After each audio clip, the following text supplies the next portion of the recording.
Welcome to the Wife Stories YouTube channel. New video every day, and don't forget to subscribe.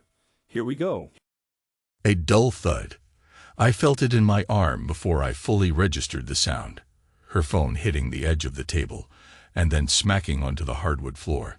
The screen spiderwebbed on impact. My fingers still tingled from the surge of anger that had flared without warning. I'd meant to seize the phone from her hand, but not fling it halfway across the room. She froze, one hand half raised in protest. I heard my own voice, low and ragged, curling around the furniture. "Pick it up," I said. For a moment, I thought she might refuse. But then she slowly stooped to retrieve the busted phone. The corners of her eyes were tight with fear, or maybe just annoyance. With Emily, it was hard to tell. "Unlock it," I said, stepping closer, my tone almost a growl. Her gaze flicked from me to the door. I could see the wheels turning in her head, calculating if she should run, or if it would be safer to stand her ground. Finally, she exhaled, tapped a shaky code onto the fractured screen, and the shattered glass lit up in a crooked pattern of colors. I didn't snatch it this time.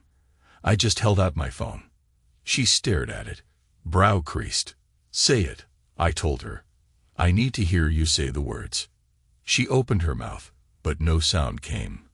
Her eyes darted to the mess of shards cutting little points of light across the wooden floor. "David, Say it," I repeated. This time my voice cracked, rising from somewhere raw in my chest. I tapped the record button, holding my phone between us. "I want you to say what you did. Every filthy detail you told him. Every promise. Go on." Her lips trembled, but there was a hitch of defiance in her voice. "You're insane," she whispered. "What do you think you're gonna do with?" "Don't dodge," I snapped, my heart thudding painfully. "I'm giving you one chance to be honest, Emily. One chance, for God's sake." A beat. Then she glanced away, as though finally aware that the phone in my hand was capturing every breath.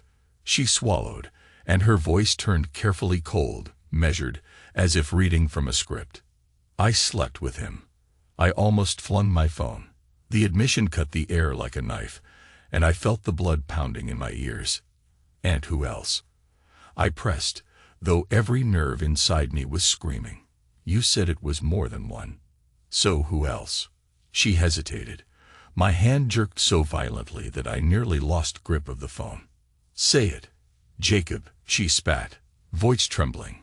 "Sometimes I let him stay the night here. And sometimes. There were others, okay? That's it. You want details. I can't even remember all their names, David. There. Is that enough for your little recording?" My jaw clenched so hard my teeth ached. I stopped the recording and shoved my phone into my back pocket. I realized I was breathing like I'd run a mile. Loud, ragged gasps that tore at my throat. My body felt too hot, each muscle poised for a fight, but there was no one to fight except the thick, suffocating air around us. The hush that followed was absolute. I could hear my heart hammering as I stared at her. Finally, I pointed to the bedroom. "Show me," I managed to say, surprising even myself. "Show me the bed you shared with him." She exhaled in confusion, but fear flickered behind her eyes. "Why?" "Because I need to see it," I hissed. I didn't know what insane logic was fueling me, only that I wanted the images branded onto my mind. Something about witnessing it made it more real, or more undeniable. I'd been suspecting this for months. But suspicion is different than the naked truth. Now it was out in the open, and there was no turning back. She took a step backward, then slowly led me down the short hallway. My feet felt heavy against the floorboards. My vision blurred for a second. I forced it to refocus when she paused at the threshold of our bedroom, or what used to be ours. She pushed the door open, and I saw the unmade sheets rumpled in the center of the mattress. One pillow had lipstick smeared on the cotton, and the faint smell of cologne hung in the air. Not my cologne. Something sharper, more expensive. My stomach twisted, a physical ache that almost doubled me over. That was the scent of him, Jacob, the man who had replaced me. Maybe not replaced me fully, because apparently there had been others, but he was one of them. And by her own admission, he was the main one. She halted, biting her lower lip. David, I'm sorry. But you? No, I said quietly, though my voice felt like sandpaper. You don't get to say I turned cold first, or that I ignored you, or that I made you do this. You don't get to shift blame. This was your choice. She didn't speak. Instead, she moved to the side of the bed, as if bracing for my next explosion. I could see the fluttering pulse in her neck, a tiny beat that betrayed her fear. This bed? I asked, half to myself, half to her. The same bed our son used to jump onto Sunday mornings. The same one we. I stopped, my throat constricting. You did it here. She nodded once, eyes glinting. Does it matter where? The savage part of me wanted to tear that bed apart, tear the entire room apart, break every damn piece of furniture to match the shards of her phone out in the living room. But my rage strangled itself. Instead, I found my hand pulling my phone out again. I pressed record and lifted it toward her. Say it again, I demanded. You slept with him here, in our bed. She tensed, then repeated in a monotone. Yes, David. I slept with Jacob in this bed. I watched the red light blink on the screen. Her voice, tight, forced, captured forever. Something deep inside me splintered. I stopped the recording, slid the phone back into my pocket, and realized I was trembling. She sat on the edge of the mattress, a small whimper escaping her lips. Don't make this worse than it is. I let out a bitter laugh, though it was barely more than a bark of air. Worse. My gaze skimmed the sheets, the pillows, the half-open closet door with some of my old shirts on wire hangers. It's already unimaginable. Somewhere in my chest, a heavy pressure built, threatening to crack my ribs. I pivoted away from her, heading out of the room because I was afraid of what I might do if I stayed. My footsteps were loud on the floor, each step echoing with finality. In the living room, I stared at the remains of her phone. She must have followed, because I heard her behind me, breathing quick and shallow. You want me to say more? She asked. Is that what this is about? Fine. If it makes you feel better, I'll say it. I did it with him. Many times. In hotels, in the car, sometimes in the house while you were out. Do you really want more? I closed my eyes, my voice nearly shaking apart. Stop. She didn't. He gave me what you couldn't. Excitement, attention. He didn't come home sullen and silent. I said stop. I practically roared it, my throat raw. I spun around, and she flinched. My anger coiled into something dangerous, but I sucked in a breath, forcing my fists to unclench. This is what you want. A confrontation that ends with me in handcuffs and you looking like the victim. Her expression flickered. She might have said something else, but a sudden ring from the apartment phone cut through the tension. We both froze. She reached for it on reflex, but I grabbed it first, letting the cordless receiver beep in my hand. For a moment, I considered answering. Maybe it was him. Maybe it was one of the men whose name she couldn't remember. Maybe it was a telemarketer, oblivious to the storm brewing in our home. I set the phone aside on a small table without picking up. The ring died, replaced by silence. Then the house felt emptier, quieter, as if we stood at the edge of a precipice. I felt my voice turning quiet, a strange calm after the outburst. You broke us, I said, turning to her. This is beyond anything I ever imagined you'd do. I never wanted to hurt you, she said, crossing her arms. But you changed. You were distant, David, even before I met Jacob. My mouth twitched. Of course, now the justifications came pouring out. Sure, I murmured. It was my fault all along. I'm the one who forced you to open your legs for him, to invite him into our house. That's what you're saying. She didn't answer. A tear tracked down her cheek, but I saw no real remorse in her expression, more like regret at getting caught. My voice grew thicker, hoarse. The worst part is, You don't even care that you hurt me. You just care that I found out." She lowered her eyes to the broken phone in her hand. "What do you want from me, David?" I tried to speak, but my throat locked. My head pounded, images swirling. The day we bought this house, her laughter in the kitchen, her belly round with our son. All that love, all that hope, turned into a nightmarish farce. I forced a swallow, clearing the dryness from my mouth. "What I want is not possible anymore," I said finally, my voice brittle. "It died the moment you let him into our bed." A hush. Then she seemed to steel herself. "So, what now? Are you going to file for divorce? Throw me out? Make this a big scandal?" Something about her tone, so measured, so practical, lit a spark of bitterness in me. She was already strategizing. Maybe she thought this was just a typical break in a marriage that could be smoothed over with negotiations, with lawyers, with hush money. The idea made my gut churn. I pressed my lips together. "I don't know," I said truthfully, "but I want you to understand. Emily, I'm never going to be the man you can humiliate again. Not ever." Her eyes flashed. "Humiliate? You turned into a stranger long before I barked a harsh laugh. "Of course. Keep telling yourself that." My voice caught as I remembered we had a son. He was at a friend's house tonight, ironically so I could plan some surprise for my wife. That was how twisted this was. "You realize what this does to our boy, right?" She stiffened. "He doesn't have to know." I stared at her, incredulous. "Oh, hell no. Maybe not the details, but—" I stopped. My head was throbbing. The walls of the living room felt like they were closing in. "Get out," I muttered. "Just get out of my sight." She drew in a breath as if she might argue. But then she just shrugged and turned on her heel. I watched her disappear down the hallway, possibly going to the bathroom or the guest room. I had no idea. The moment she was gone, I exhaled, pressing the heels of my hands to my eyes, trying to force away the tears. I had never felt weaker or more ashamed than in that moment. Every piece of me was unraveling. My father had raised me to be calm in a crisis, to handle things like a man, rationally, quietly. Instead, I'd broken her phone, forced her confessions into a recording, and now I was shaking like a leaf. My breath came in ragged bursts, as though I'd just run for miles. I don't know how long I stood there, locked in my private hell.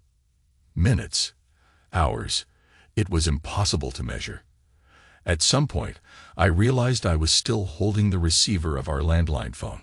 I placed it gently on the cradle, took a slow breath, and wiped the sweat from my forehead. A part of me wondered if I should pack up my things right now and leave.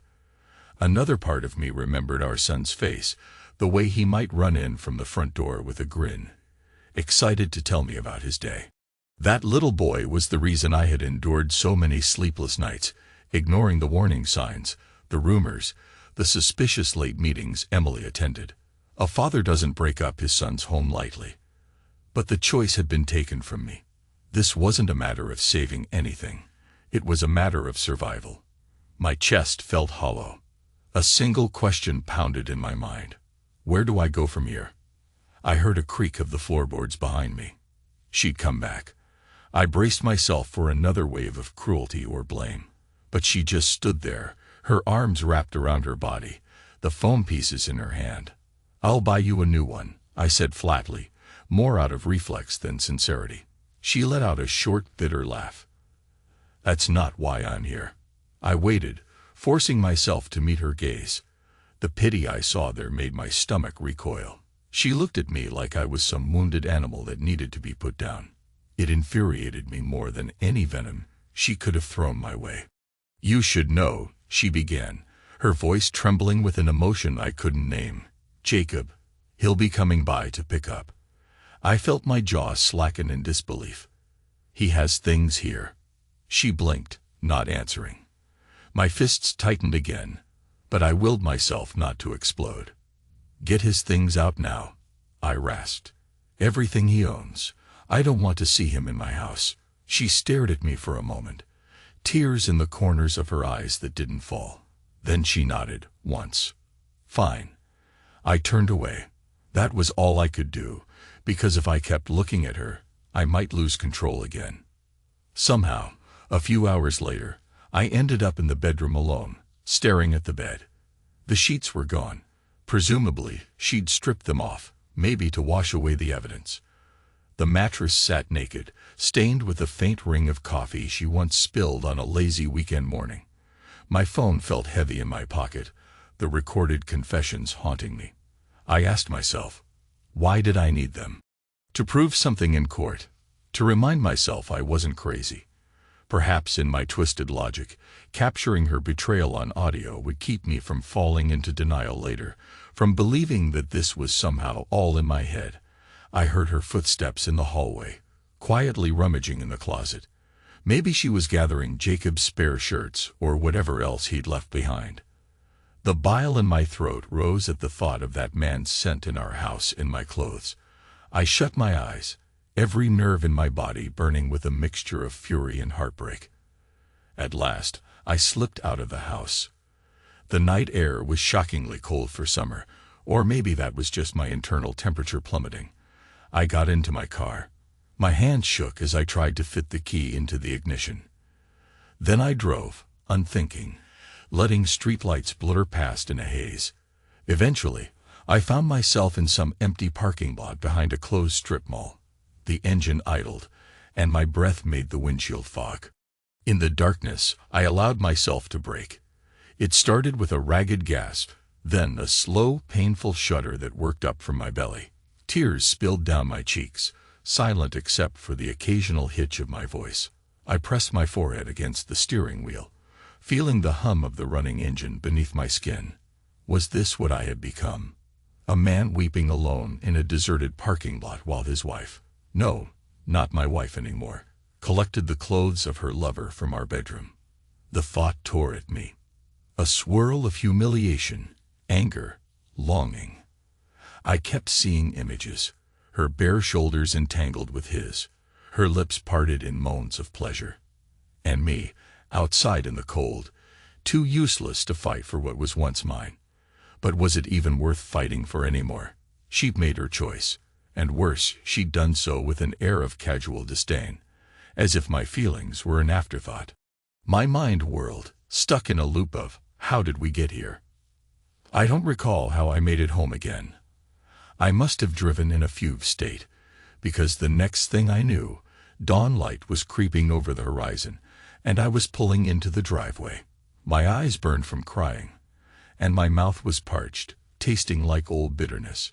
Maybe I'd expected the house to be different, but it wasn't. Just the same quiet structure, glowing with faint morning light in the windows. Inside, the living room lamp was still on. I found Emily asleep on the couch, half curled under a throw blanket. She startled awake when I shut the door, blinking bleary eyes at me. For a moment, we both regarded each other as if we were strangers. Then she sat up, pulling the blanket around her shoulders. "Where were you?" she asked softly. I didn't answer. I stood there, feeling the weight of everything pressing on me. A part of me wanted to rush forward and shake her awake, demand again, tell me why. But I was exhausted, completely drained. She sensed my state and rose from the couch, shoulders hunched. "You look terrible," she murmured. "Come sit." I ignored the invitation and walked past her into the kitchen. I opened the fridge, rummaged for a bottle of water, then pressed it against my forehead before unscrewing the cap to drink. The cold liquid slid down my throat, refreshing but not soothing the internal storm. She hovered at the kitchen threshold. "David." I didn't turn around. "We need to tell our son something," I said, my voice echoing in the open space. "He'll notice. We can't just pretend everything is fine." She inhaled. "We can work on that, together, calmly." "Calmly?" I let out a choked laugh. "Is that how you define your affair? Calm, rational. You want me to be calm now." My frustration spiked, but I forced it down. "I don't know how to do this, Emily." Her eyes glistened with tears that I didn't quite believe anymore. "I'm sorry," she whispered. "I truly am. I wanted to ask, sorry you did it, or sorry you got caught. But I didn't have the energy left to fling accusations. My voice was dull. I'm going to stay for a while." I paused, then added, "For him. But don't mistake it for forgiveness. Don't mistake it for letting you back into my heart." She closed her eyes, and a long, trembling sigh escaped her. "I understand." Days passed in a tense stalemate. Our son, barely a teenager, was caught in the middle without even realizing how deep the rift went. I gave him smiles that never reached my eyes. Emily carried on as if everything were normal, yet the lines around her mouth grew deeper each day. She walked on eggshells around me, waiting for the next explosion. But I had gone quiet, calm in a way that scared even me. Sometimes I scrolled through my phone and played back the recording. Her voice. "Yes, David. I slept with Jacob in this bed." A few cold, clinical words, but they gutted me every time. Eventually, I thought maybe I was punishing myself. For what? For not being the man she wanted. For failing to see this coming sooner. But it wasn't just one man. She'd said there were others. That part stung the most. My wife having not just a single affair, but multiple. That knowledge was like a slow poison in my veins. At night, we slept in separate rooms. I refused to share a bed. She claimed the couch or the spare bedroom. We hardly spoke, except for essential household matters. Our son asked questions. "Why is Mom sleeping in the guest room? Dad, why do you look so tired?" I mumbled excuses about stress from work, from finances. He was old enough to sense the tension, but young enough not to fully grasp it. Then came the night I'd had enough. I can't explain the shift. It was something small. Maybe the look in her eyes when she returned from an errand that took too long, or the faint trace of that cologne I'd smelled in our bedroom. Instantly, my mind churned with suspicion. She's meeting someone else again. She's not even done with me, and she's already sneaking around. That suspicion, whether real or imaginary, ignited every dormant ember of rage inside me. She barely got the front door closed before I confronted her in the hallway, my voice low and shaking with venom. "Where were you?" She blinked, glancing at my clenched fists. "I went to the store." "Bull," I hissed. I stepped close enough to see the slight smear of lip gloss she wore. She wasn't wearing that earlier. "You can't even lie convincingly anymore." Her eyes lit with anger. "I'm not lying. Are you going to follow me around every time I leave the house now?" "Should I have followed you sooner?" I spat.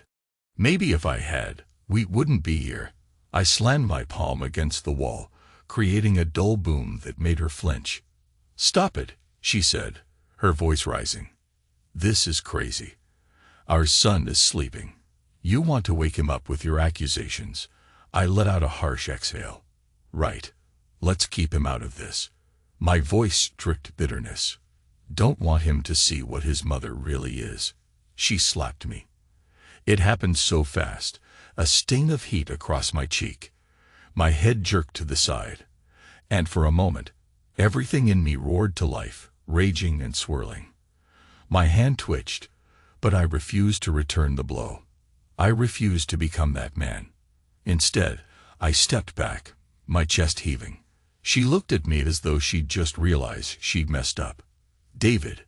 I shook my head, a laugh ripping from my throat, raw and broken. "Enough," I breathed, my cheek on fire. "I'm done. I can't keep living in this house, breathing the same air." I swallowed, my voice turning grim. "I'm leaving." She opened her mouth, but no words came out. That same night, I did something I never thought I'd do. I pulled out all the essential documents, marriage certificates, our mortgage papers, insurance forms. Then I stared at the ring on my finger.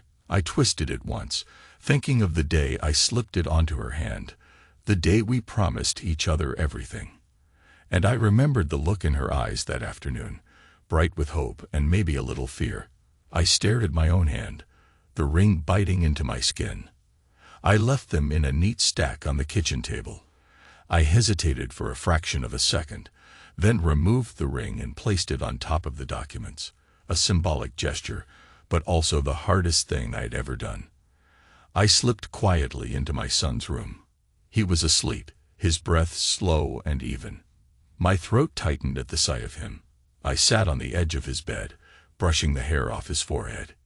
He stirred a little, but didn't wake. I leaned forward and pressed my lips to his temple.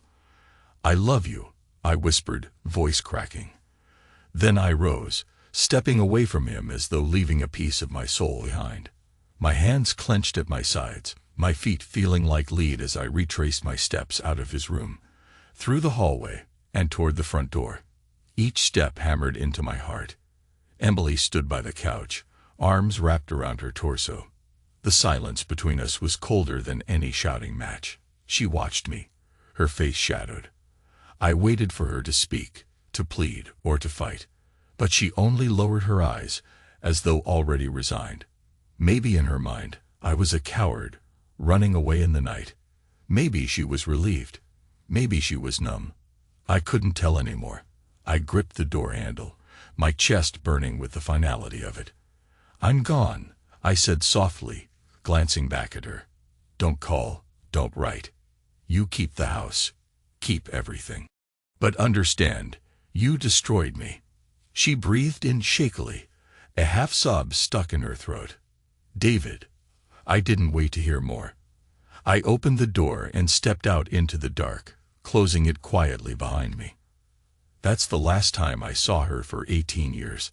I wish I could say it got easier, that I found some new direction the moment I left. But the truth is, I vanished, burned every bridge behind me.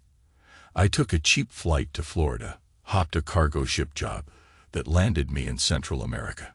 Eventually, I found an old fisherman who needed an extra deckhand in Panama, and that became my life. The ocean, the wind, the taste of cheap rum when the nights got too lonely. It was a slow self-destruction that felt oddly peaceful. In that rocking boat, under the scorching sun, I made calluses on my hands, pulled in nets heavy with fish, and let the salt water purge me of everything that was once David Parker. I stopped wearing my own name, took on a new identity for the sake of convenience, and told myself it was better this way. No addresses, no contact. As far as the world was concerned, I was dead. I had no illusions about Emily's reaction. She likely declared me a deadbeat or a coward. Maybe she even invented a grave for me, letting my son mourn me as though I'd died overseas. It was easier to let the narrative float away, because I had no fight left in me.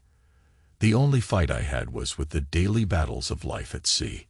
Over time, I learned to numb the pain. I rarely allowed myself to think of my boy. The guilt was too strong. Guilt for abandoning him to her manipulations. Guilt for not taking him with me. But a man who can't keep his own house in order has no right to yank a kid away. Or so I convinced myself. Years passed. I lost track, counting more by the changes in my body than by calendar dates. My hair grew streaks of silver. The lines around my eyes got deeper. My back ached in the mornings. Each day was a repetition. Cast the nets, haul them in, gut the fish, drink a shot of rum to dull the edges of memory. Then collapse into a bunk that reeked of old brine, repeating the cycle tomorrow. I nearly forgot the man I used to be. Then came the phone call that changed everything. A battered payphone in a dusty coastal bar, rung up by the old fisherman who half knew my story and had posted a letter somewhere. I'd given him a hint of my real name when we were deep in our cups one night. I guess he tried to help me reconnect with something human. He scribbled down a number in the States, told me to call. So I did. I stood there, reeking of sweat and fish, the phone receiver pressed to my ear. A voice crackled on the other end, a voice that sounded older and deeper than I remembered. "Dad." I nearly dropped the phone. My heart hammered, legs going weak. I clutched the receiver. For a full 5 seconds, I couldn't speak. Then I managed to whisper, "Son." He said my name with a hesitance that struck me in the chest. "Mom said, You knew nothing. That's how she put it. She told me you walked out because you were ignorant, and then you disappeared. I forced myself to inhale, but the stench of stale beer in that bar clashed with the swirl of emotion choking me. My voice failed. Where are you? In Chicago, he answered. But I can come to you. I have your address, or at least an address for that boat. I coughed out a bitter laugh. Son, there's barely a place to stay here. It's a cramped boat with bunk beds and a tin-roofed hut on the pier. I'm not a kid anymore, he said, his voice firm. I can handle a tin roof. My eyes stung. I pressed the back of my wrist against my forehead, drawing a shaky breath. You found me. How? He exhaled. A year ago, I tried to track you. Mom told me you were worthless, or that maybe you'd died. But I kept digging. And someone recognized your name from an old Social Security trace. Then a fisherman wrote me back. It took time, but here I am. There was a weight in his tone, a grown man's maturity. I realized with a shock that he had to be in his early 20s by now, not the boy I left in bed that night. My heart twisted. I don't know what to say, I whispered. He paused for a moment, and I could hear seagulls squawking on my end, a car honking faintly on his. Then he let out a long breath. Tell me the truth, Dad. Why'd you go? I gripped the phone so tightly my knuckles turned white. Because I was broken, I admitted. And I didn't know how to stay. He said nothing for a stretch that felt like an eternity. Then, I'm coming to you. I have to see you face to face. That single line set off a flurry of emotions. I opened my mouth to protest, to spare him the trip, to warn him I was a shell of the man he remembered. But the words died on my tongue, because I wanted him to come. I wanted to see my son again, even if I didn't deserve it. Okay, I said hoarsely. I'll wait. He hung up, leaving me with a dial tone that buzzed in my ear like a dream. Slowly, I placed the receiver back in its cradle, my chest tightening. 1,000 thoughts whirled. What would I say? How would I look him in the eye? Somewhere behind me, a group of locals played cards, glancing curiously at the man with tears in his eyes. I turned away and stumbled out of the bar into the blinding midday sun. He arrived 2 weeks later. I saw him from a distance on the pier, tall, broad-shouldered, his hair a shade lighter than mine had ever been. He lugged a duffel bag over one shoulder, scanning the rows of fishing boats with a stern, searching gaze. I stepped forward. My heart hammered so hard I thought it might shake my ribcage loose. He must have recognized me, because he gave a small nod. And then we just stood there, a few feet apart, neither of us sure how to close that yawning gap. Finally, he broke the silence. Dad? Yeah, I croaked, voice rough from disuse. Dad. In that instant, I wanted to hug him, but part of me worried he'd recoil. Instead, I just nodded, letting my trembling hand rest lightly on his shoulder. He didn't pull away. A surge of relief washed through me that nearly buckled my knees. I have so many questions, he said, and I'll want honest answers. The dryness in my mouth made me swallow. You'll have them. He shifted the duffel. Where can we talk? I gestured to the boat behind me, a sorry, rusted vessel that had become my home. You sure you want to go aboard? The smell might knock you out. He gave a small, humorless chuckle. Lead the way. We climbed on deck, and I offered him a battered seat near the cabin door. The boat rocked gently in the harbor, sunlight glinting off the water. For a moment, neither of us spoke. I saw him studying the coiled ropes, the fish gutting station, the chipped paint, probably wondering what kind of father leaves a house, a family, for this. Eventually, he looked me in the eye. I had to see if you were alive, he said softly. Mom told me all sorts of stories. She even said you might have died in some accident. I swallowed. Would that have made it easier on you? His lips tightened. No, but it's what she said. She also said you left because you were ignorant about something. She never clarified what. My chest clenched. I suspect she was referring to her infidelity. Maybe she told you I was blind to it. That's not entirely true, but it doesn't matter now. It does to me, he said firmly. I want to know why you left without taking me, without trying to. I raised my hand in a shaky attempt to calm him. I was a mess, I said, my voice trembling. I couldn't face you. I thought you were better off without me. I was so consumed by rage and shame. I couldn't stay in that house. And your mother, she'd brought other men into our home, into our bed. My throat closed. I couldn't live with that. So I left, and it was cowardly. I'm sorry. He exhaled, turning his head to look out at the horizon. I'm not here to blame you. I came to find you, to figure out who my father really is. Because growing up, I had no idea. Just stories, rumors, half-truths. People said, oh, your dad was a no-good drunk who abandoned you both, or your dad must have had another family somewhere. All kinds of nonsense. He paused. I needed the truth. My breath caught. I never had another family. I never loved anyone else after I left. I barely survived, working on this boat.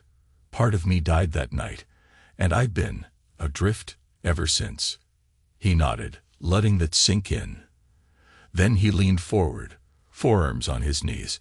Mom told me a week ago that you knew nothing, that you left clueless. And then she added, he's probably a lost cause anyway. That's when I decided to come. I couldn't live with that picture of you. I needed to see for myself. His voice was so steady, it nearly broke my heart. There was a tightness in my chest, a sting behind my eyes. I'm not perfect, I whispered. God knows, I've made mistakes. He gave me a long, penetrating look. She was never quite the same after you left. The only reason I'm not furious at you is because I suspected, even then, that something deeper had happened. She threw out your clothes, your pictures. Eventually, she just told me you were gone, and that it was best we forget you. She went on with her life, replaced you with people. His mouth twisted with disgust. I saw it. I wasn't stupid. I let out a shaky breath. I'm sorry, I said again, knowing the words were pitifully inadequate. I wish I had been stronger. For the next hour, we talked in halting bursts, stepping carefully around the raw spots. He asked about the arguments, the recordings. Yes, I confessed. I'd forced her to speak into my phone as evidence of her affair. I admitted how shameful it was, how I'd acted like a madman. He listened quietly, only nodding. Sometimes his jaw tightened, sometimes he exhaled sharply. But he never yelled or berated me. The silent compassion in his eyes spoke volumes. After the conversation, we walked along the pier, the midday sun reflecting off the water in blinding patches. It was hot, but a brisk wind blew in from the ocean. We found a small bench near some fishing crates. He sat, gazing out at the boats bobbing in the harbor. Are you happy here? He asked, squinting in the sunlight. I let out a low laugh. Happy is a strong word. It's peaceful in some ways, but it's not a life I'd have chosen if things had gone differently. He nodded, as if that made sense. Then he asked a question that knocked the air out of me. Do you want to come back? I stared at him, my chest tightening. To Chicago. He nodded again. Yeah, back to the States, a real life. He hesitated, glancing at me with calm determination. I'm grown. I have my own place, my own job. I could help you get on your feet. A swirl of shame and longing tangled in my gut. I don't know if I belong there anymore, I said honestly. You do, he said, his voice unwavering. I watched Mom fill the house with other men. Sometimes just brief affairs, sometimes a live-in arrangement. It never lasted. None of them were you. You were the only father I had, even if you vanished. And I still want my father around. My throat felt like it was closing. I don't know, I whispered again, tears pricking my eyes. I've run so far for so long. He placed a hand on my shoulder. Then stopped running. We sat in silence for a while, the murmur of fishermen and seagulls floating around us. For the first time in 18 years, I felt a faint spark of hope. That maybe I wasn't too far gone to rebuild. Maybe there was a road that led back to something resembling home, or at least a place of healing. He stayed a week in that little port town. I tried to show him what my life looked like. The cramped bunk, the battered fishing gear, the cheap bottles of rum. He met my coworkers, a ragtag bunch who teased me about my secret son. We shared a few beers by the dock. Every day, I felt that fatherly pride swelling in my chest, mingled with an ever-present regret for the years lost. He never pressured me. He simply let me know the door was open, that if I wanted to step through it, he'd be there. I found myself wanting that more than I expected. And yet, fear coiled like a serpent in my belly. Returning to the States meant facing Emily, maybe not directly, but it meant sharing the same land, the same city, maybe even crossing paths with her. Could I handle that? On his last day, as he was about to head back to the airport, we stood at the end of the pier. The sky was a brilliant, cloudless blue. He dropped his duffel bag, and for a heartbeat, we just looked at each other, father and son, separated by time and heartbreak. "Do you forgive me?" I asked, my voice barely above a whisper. The question hung there, huge and desperate. He drew in a long breath. "I don't blame you for all of it. I was angry, but I see the bigger picture now. You're not the only one who should be asking for forgiveness." Those words struck a chord deep in my chest. I stepped forward, and he opened his arms. We embraced. I'd wanted this hug for so long, imagined it in 1,000 lonely nights. My eyes burned, tears slipping free and staining the shoulder of his shirt. He held me tightly, and I felt him trembling too. When we stepped back, he gave me a meaningful look. "There's a flight every day from Panama to Chicago," he said, half smiling through tears. "No pressure. Just think about it." I nodded, throat too tight for speech. He picked up his bag, walked a few steps, then turned back. "Mom thought you were lost," he said. "She told me that once, but you look like you found a new road. Maybe it's time to let that road lead you home." My chest was so full of emotion, I could barely stand. I watched him go, watched his figure shrink against the bustle of the dock as he headed for the bus that would take him to the airport. Then he was gone. The son I'd left behind was now a man, wise beyond his years, and he'd come looking for me, the father who'd failed him. Back on the boat, I felt unsteady. My heart pounded with a mixture of grief and revelation. All those memories, all those nights of sorrow and rum, they converged now in a swirling storm. I stepped to the edge of the deck, looking down at the water. It lapped against the hull, sun reflecting in brilliant shards. And finally, for the first time since I left, I cried. A broken, gasping sob that tore from my chest. My tears fell into the water, or maybe onto the deck. I couldn't see clearly. My body shook, my throat raw from the wail that escaped. 18 years of bottled rage, regret, longing, all unleashed in a single wave of anguish. There was no one else on the boat. My crewmates were on shore, so I let myself break freely, unashamed, tears mixing with the salt air. Each sob seemed to peel away a layer of numbness from my heart, exposing the raw nerves underneath.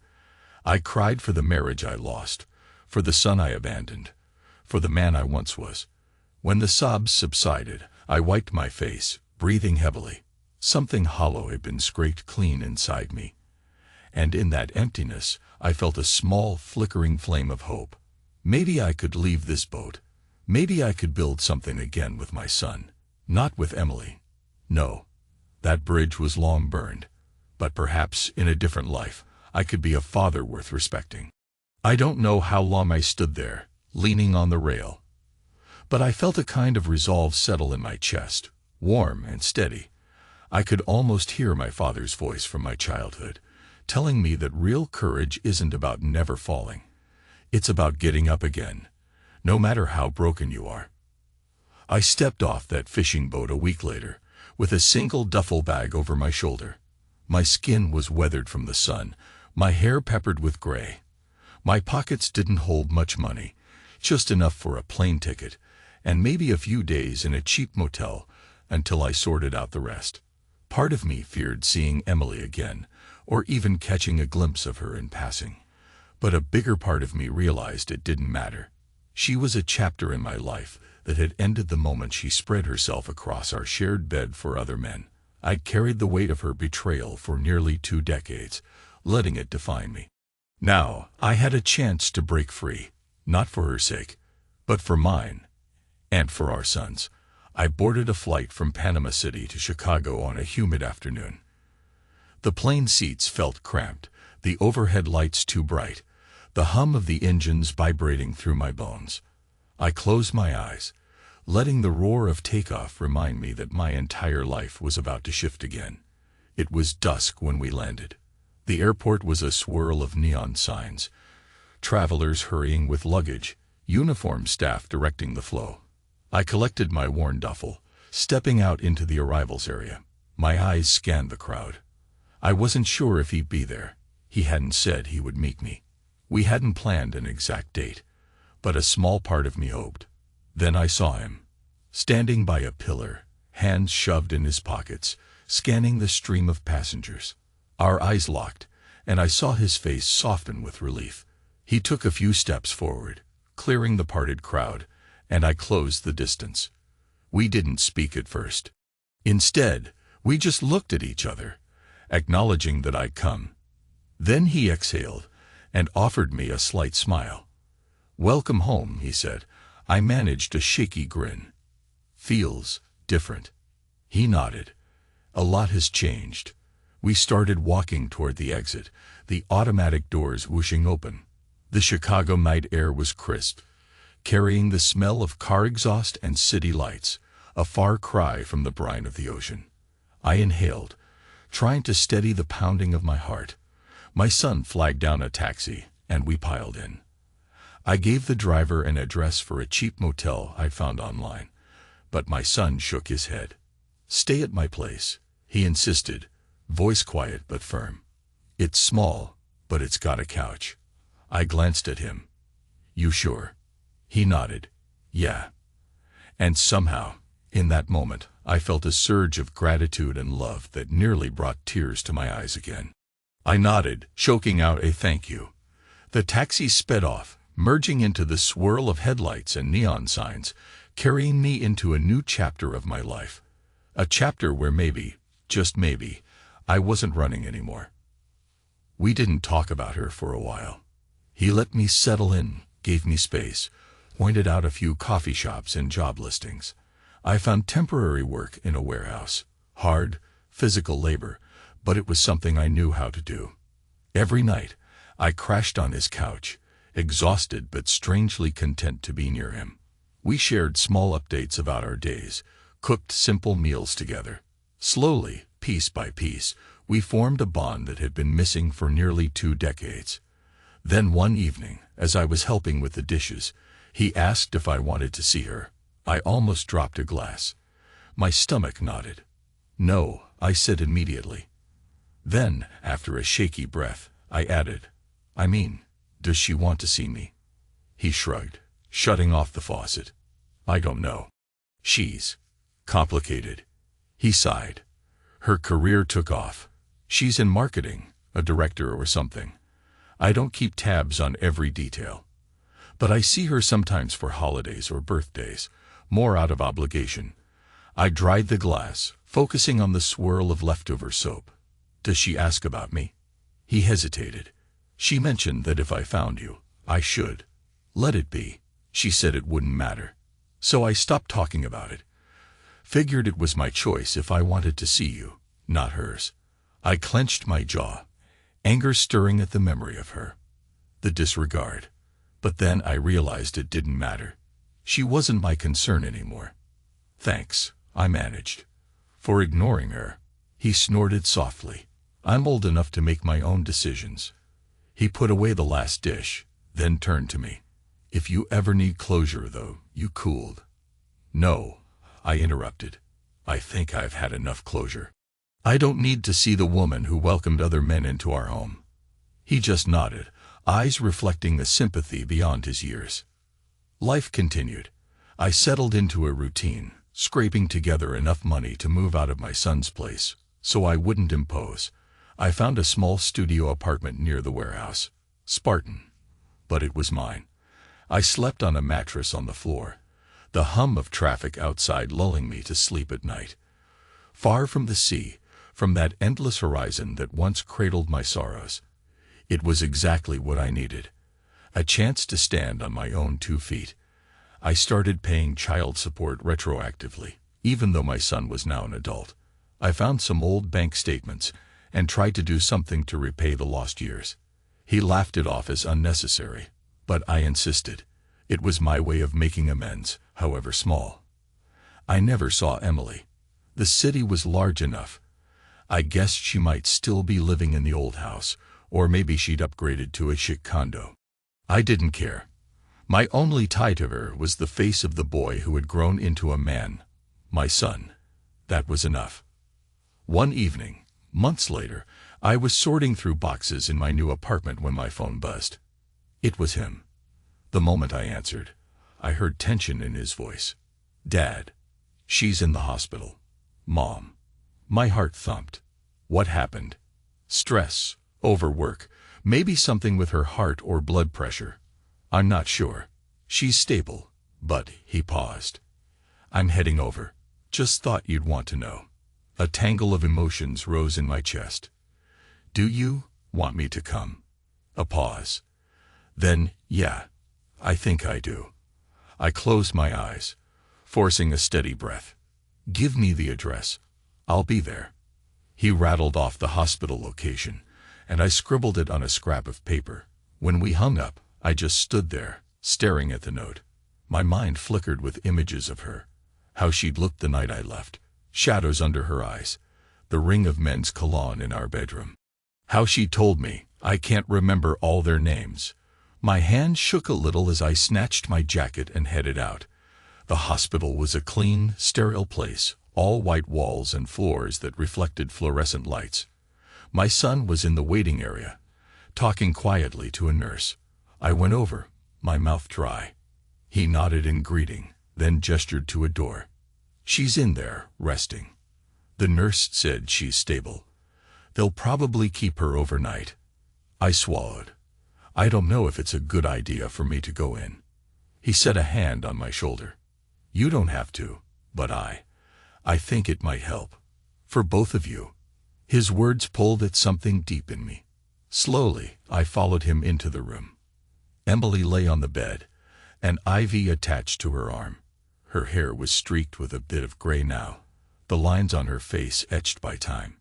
She was half drowsy, but her eyes flickered open when we entered. Her gaze locked on me, and for a moment, we all just stood in silence. Then she let out a faint laugh that was more a hiss of breath than actual amusement. "So you're really here," she murmured.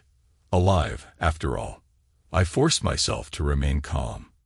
"Yeah," I said simply. She inhaled, closing her eyes. My son stepped closer to the bed, resting a hand on her arm. "Mom," he said softly, "I called Dad because I thought you might want." "I know what you thought," she cut in, a bitter edge to her voice. Then her expression softened, and she gazed at him with a weary affection. "It's fine." An awkward hush followed. Finally, she flicked her eyes toward me. "You look older," she said, not unkindly, just a statement of fact. "So do you," I replied. My voice was tight. She shrugged. "Time does that." She coughed, pain flickering in her expression. "Stress. That's what the doctors said." I guess I pushed too hard. My son gently patted her hand. "You need to slow down." She exhaled. "Maybe." Then she looked at me. "Why did you come?" "Because he asked," I said, nodding at our son. My voice shook slightly. "Otherwise, no, I wouldn't have." There was a bluntness to my words, but also a raw honesty. "You and I have nothing to resolve." She let out a small, mirthless laugh. Fair enough. Silence again. I noticed her eyes glistened, and for the first time in nearly 2 decades, I saw a flicker of regret that seemed genuine. I hated you, she murmured. For a long time. Thought you were a coward.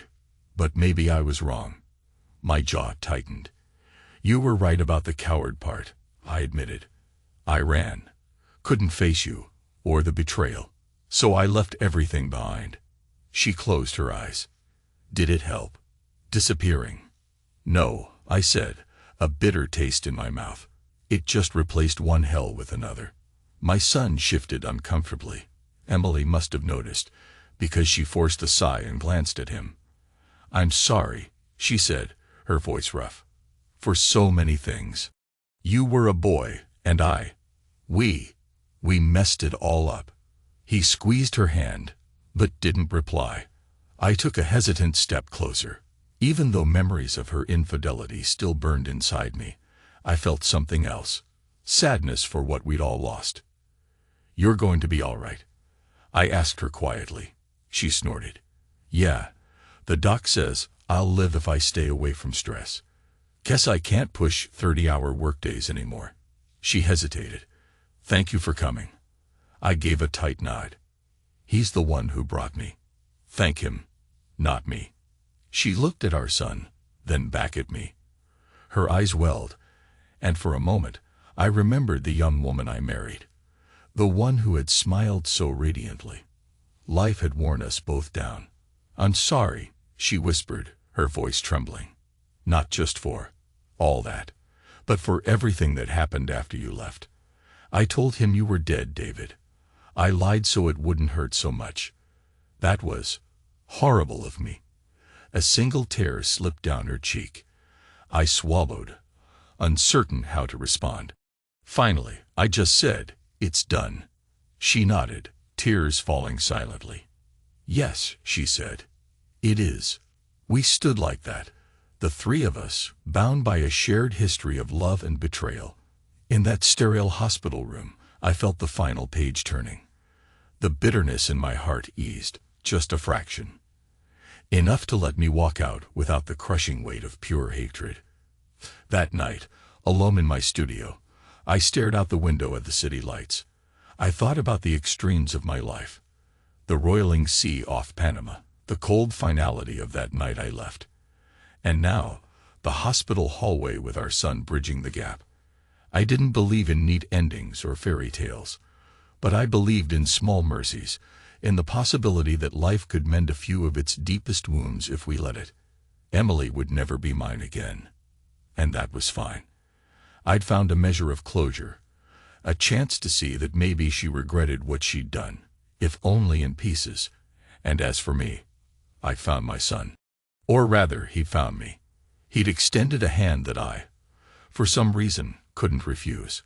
With him, I had a shot at redemption, at being a father again, albeit late in the game. I closed my eyes, letting the hum of the city fill my ears, and breathed. Truly breathed, for the first time in years.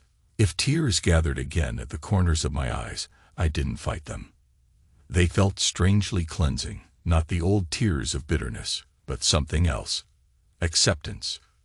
A year later, I stood on a small boat again, this time a fishing charter on Lake Michigan with my son at my side, trying to teach him how to reel in a line.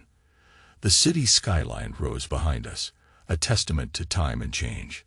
He fumbled with the rod, nearly dropping it, and we both burst into laughter. Genuine laughter, the kind that came from our guts, echoing across the water. For a moment, I could see the little boy he used to be, giggling at silly jokes. Then I looked at him, a grown man now, smiling back at me. I realized that in all the darkness, the secret heartache, there was still room for hope. I'd lost my marriage, lost my home, lost nearly 2 decades. But I hadn't lost everything. Not when the person who mattered most was standing beside me, offering a new chance to be better. Behind my laughter, I still carried the scars of betrayal. I still remembered the night I discovered her with Jacob, the phone I smashed, the confessions I recorded, That ache would never vanish entirely, yet it no longer owned me.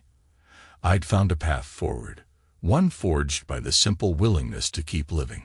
Sometimes, in the quiet moments, I'd think about that hush before I walked out of the house for the last time. How every cell in my body wanted to scream. How I left the ring on the documents. How I kissed my son's forehead in the dark. It was a wound that changed me forever.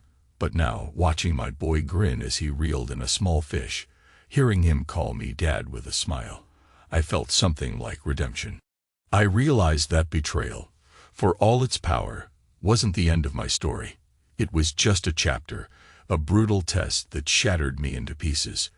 And in the aftermath, I found a shattered phone, a fractured family, and a painful road to an unfamiliar harbor. But I survived. And sometimes, survival is enough. I guided my son's hands on the reel. The fish flopped, shimmering in the sunlight, and we both cheered like it was a grand victory. Maybe it was. In that moment, the swirl of memory and regret fell silent, replaced by a single undeniable fact. I was here. I was alive. And somehow, that was enough to keep going.